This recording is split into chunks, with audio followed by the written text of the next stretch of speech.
everyone, and welcome back to another episode of Arting with Nadia.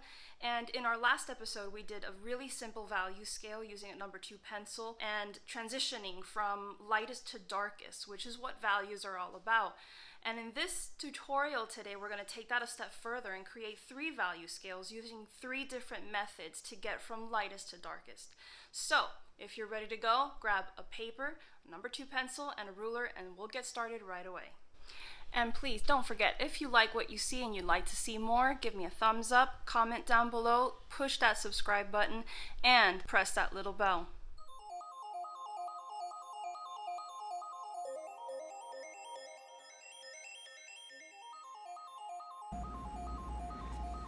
So, piggybacking on our last video where I introduced to you the idea of a value scale, we're going to go to the next level, or we're going to level up, so to speak, and create a few different value scales using different techniques. Again, we're going to be using our trusty number 2 pencil.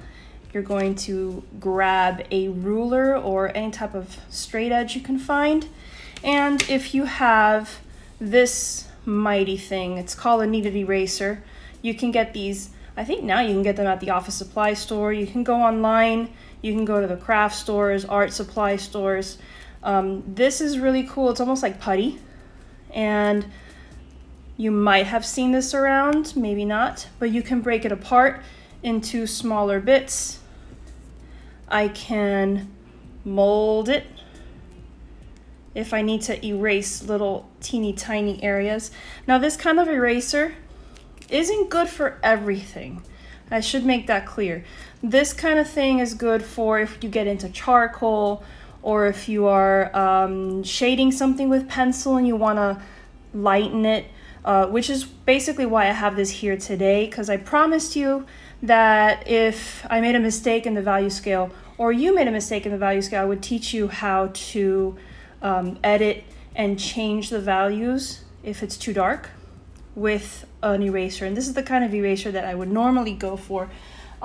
You could actually go with a white vinyl eraser. These work pretty good. So I'll have that on the side just in case. But for right now, what I want you to do is to create 3 long rectangles. They don't have to be perfect, like we said in the last video. Just keep it real simple.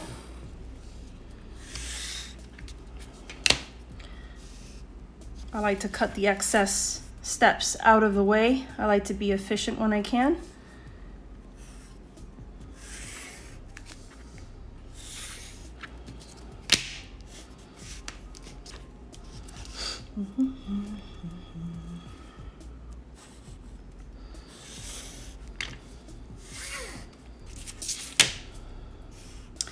And for this one, we're only going to do 5 boxes, so we actually need to separate this into 5 boxes using 4 lines.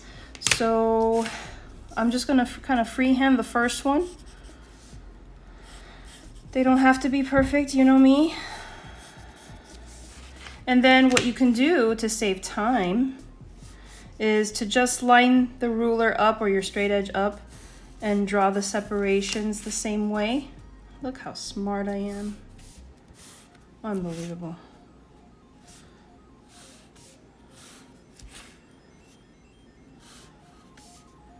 Look at that. Amazing. It's amazing. All right, so the first one. Now I told you what value scales were. Value scales are basically the lightness and darkness. You're showing value, which is an element of art, from light to dark or dark to light, depending on what direction you want to go in. It's up to you. It's not a really big deal. But I always start with my lightest to the left. I've always done it that way. Now in the last video, I said to leave this white. Now I know that is an object of contention. I know some people argue and say that you should have some type of very light value in here, and others will agree with me and say no, the lightest value is white, because white is included in a shaded drawing. We use white to show highlights. But in this case, I'm gonna make everybody happy. So today, the first box is going to have a very light value. just to show you that it doesn't really matter how you do it. It's just really just preference. So the first one is one style that we call hatching. It's not hatching an egg. When we talk about hatches, we talk about lines, little tiny marks. So hatching is in one direction. That direction can be up and down. It could be side to side. It could be diagonal in one direction or diagonal in another direction. Whatever suits your fancy, whatever's more comfortable for you is fine. The idea is that the farther apart the lines are and the lighter the lines are, is lighter the value. As you move towards darker values, you're going to be creating lines or hatches that are closer together. Eventually, you're going to do a combination of moving the lines closer together and putting more pressure on the pencil to show a darker value until you get to the right, which is going to be your darkest hatching marks, almost black, very, very close together. So I'm going to go ahead and start. You may or may not see this on screen, but there is a very light value here. That's it. In the next box, I kind of put them a little bit closer together. Now you can always go back and fix things. There's no rules for perfection here. Nobody's trying to be perfect. Now, when I get to the middle one, I'm going to put them closer together, but I'm also going to start pressing down slightly. These look like they're as far apart as this. So again, I can go back.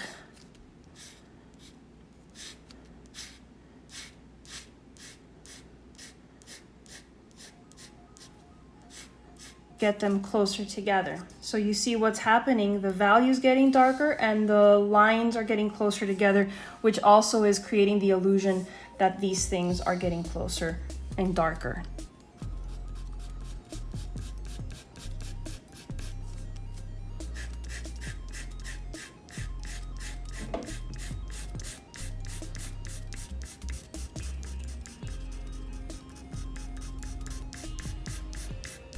Notice I'm not making marks back and forth. That would just be shading it in like we normally do. I'm going in one direction. These lines are being drawn from one side to the other. Now when I get to here, I'm gonna try to do this without jiggling the camera too much. This is, again, where you want to take out all the frustrations of your day. And like I said in the last video, I really don't care if the lines are out of the box or not. I know some people do care, and you're welcome to be a little bit more type A about it, but I'm not going to. All right, so this is what would be considered a hatching value scale. So the next one after that is cross-hatching. And as the term implies, it is almost the same thing, but instead of going in one direction, we're crossing into the opposite direction. So again, if you started up and down, that means you're gonna go side to side as well. If you went diagonally, that means you're gonna go in the opposite direction diagonal. Since I started diagonally, I'm going to continue with a diagonal pattern. So I'm gonna do the same thing I did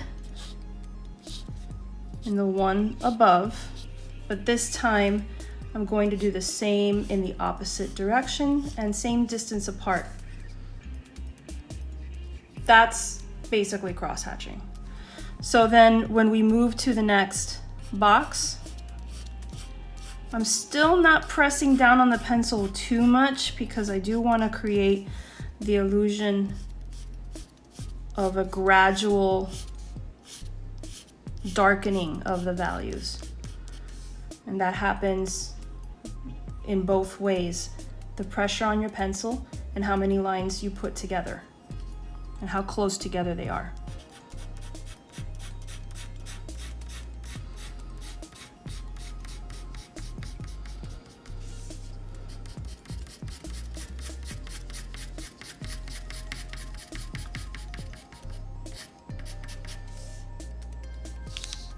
So you would just really just continue.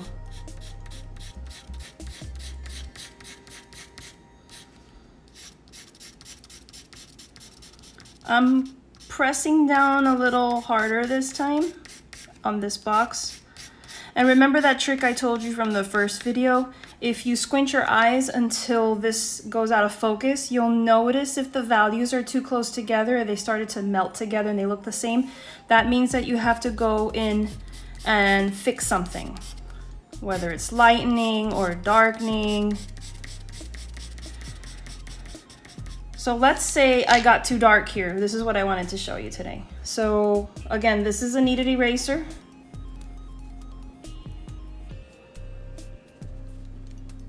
And all you do is stretch it out a little bit and form it how you want to use it. This can get into any shape. So if I just press down, you'll notice that it picks up like silly putty. It picks up the value. So let's say you got a little bit too excited to get dark and you got dark too fast. That'll do it. So it's just really basic editing techniques with your eraser. If I'm using this, I gotta be really extra careful because this can erase a lot if you go too crazy. So that's basically it, and you see I used it. It took some stuff off. So this is the final one.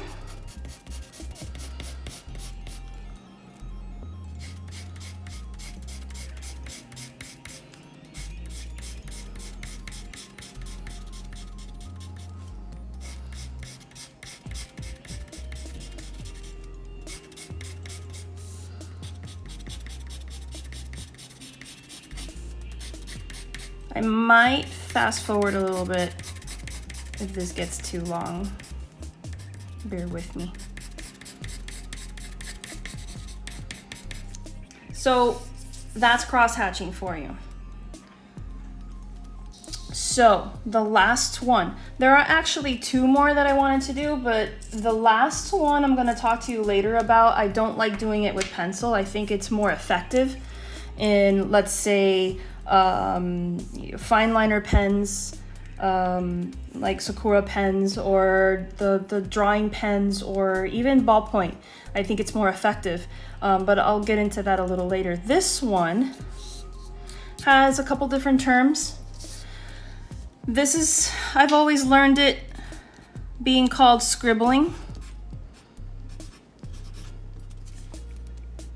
It's also called scumbling in some artistic circles. Either way, if you want to sound really smart, you can always say scumbling, but scribbling works too. These are random marks. Now, the danger in doing something like scribbling, and I always warn my students about this, is, let me grab a page out of my sketchbook here. Now, when we say scribble, some people will think, oh, it's just this. These are loop-de-loops, and sooner or later, whether you like it or not, they start to look the same. The idea behind scumbling or scribbling is random marks. So you never want to do the same mark over and over again. You always want to diversify, you want various marks, you don't want anything that looks too uniform. So sometimes I tell my students to lose a little bit of that control again, like I told you last time, don't hold the pencil over here, hold it farther away. I want you to do that, but I want you to try spinning while you do the marks.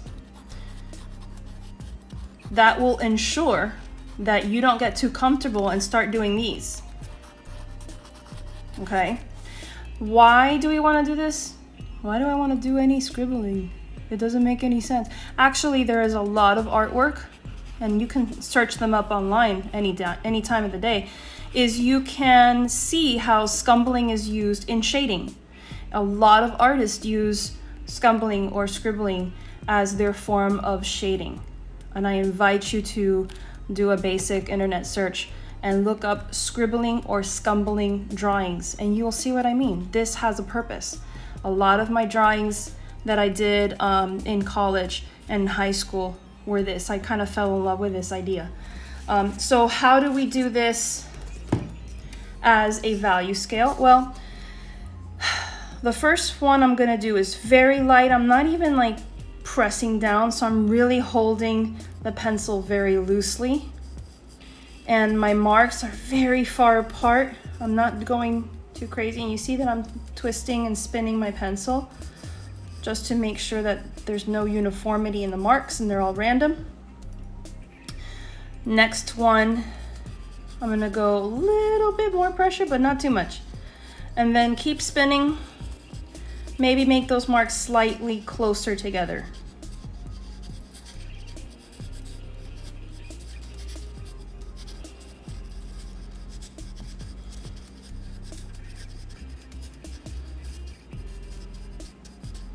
And again, I might fast forward on this video a little bit because this does take a little bit of time, but the idea that you'll see is as I go, I'm going to put a little bit more pressure and make those marks closer together.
And there you have it. Now, like I mentioned before, I usually like to do 4 different styles. The last one is called stippling, and it's kind of like the pointillism style, just small dots. I don't think it's as effective in pencil. Maybe some people have different opinions about that. In that case, please comment below and let me know what you think. But I don't like using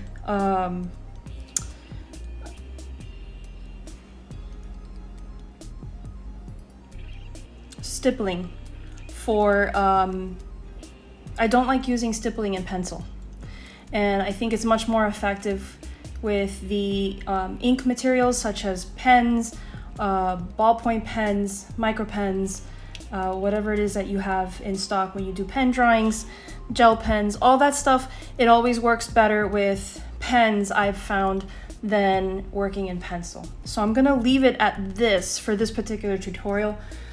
In the next video, I'm going to be showing y'all how to do a value scale using ballpoint pen.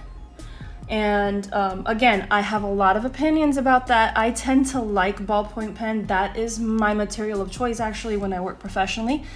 And I think ballpoint pens have a really good advantage where they behave kind of like a pencil because you can use them lightly or press down hard on them, but at the same time they have that beautiful ink quality that a lot of us love so much. So if you learned something from this, if you liked what you saw, please hit that subscribe button, press that little bell, and comment below, like this video, and share with your friends. And I will try my best to update this channel at least once a week, maybe twice. We'll see how it goes. But until then, have a great rest of your week, and I'll see you in the next video.